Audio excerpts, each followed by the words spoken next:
Speaking of the family, the Madrigals are a large extended family. How were the characters designed to reflect the diversity in Colombia and be easily, quickly recognizable?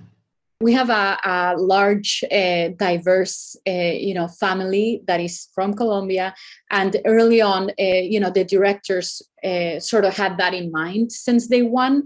And, one of the main things in Colombia is such a diverse place where you have people that are Afro-Colombian, people from the descent that people that are indigenous descent, people that are more European descent. So just that idea of just the nature of the country having all this amazing, diversity, it was one of the things that just fell very natural into the story. And designing all this family was, really fun and exciting, but also very very challenging because there were a lot of characters that we had to design, and just we wanted to always kind of keep them together to make sure that we're okay. The three sisters, they look alike, but they're slightly different, like for example, the oldest sister Isabella, she has a little bit more indigenous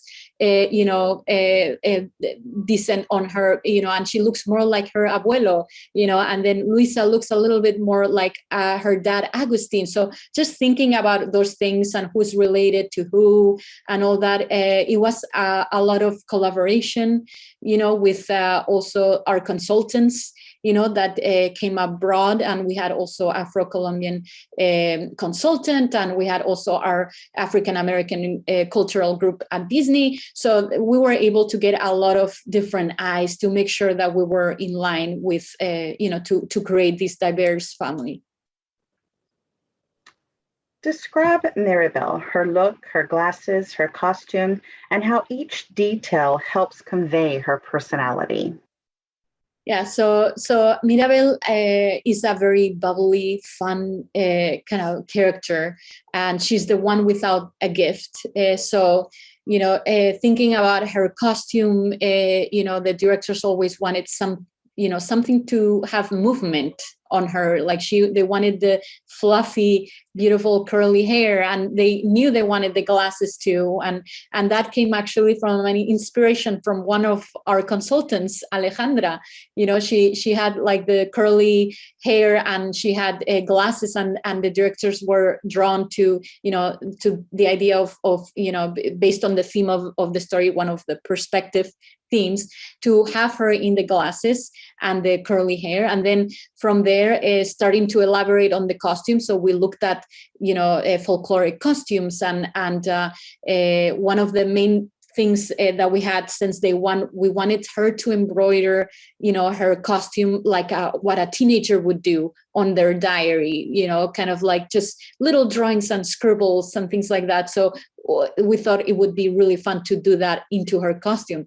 So we had an amazing costume lead, Lorelay Bove, and she came, and then she just made it, made who Mirabel is today. And, talking to consultants also, and making sure everything was in line. Neisa had found this beautiful blouse from Belez Santander in Colombia. And, it was like white with a black trim, and it had just like embroidery of flowers. And she thought, well, maybe we can just take the main blouse, and then Mirabel would embroider her own kind of iconography in there. And she also came up with the idea of that, because she loves her family so much, there would be a lot of just different icons that she would do for each of the members of the family, and just kind of embroider them into her skirt and into the blouse. So it just becomes almost like a storytelling into her costume, and even her espadrilles, the shoes, the alpargatas, like she's got embroidery on them, like if they were almost sneakers, and some teenagers kind of draw on them. So it just became a very iconic look, for our main character.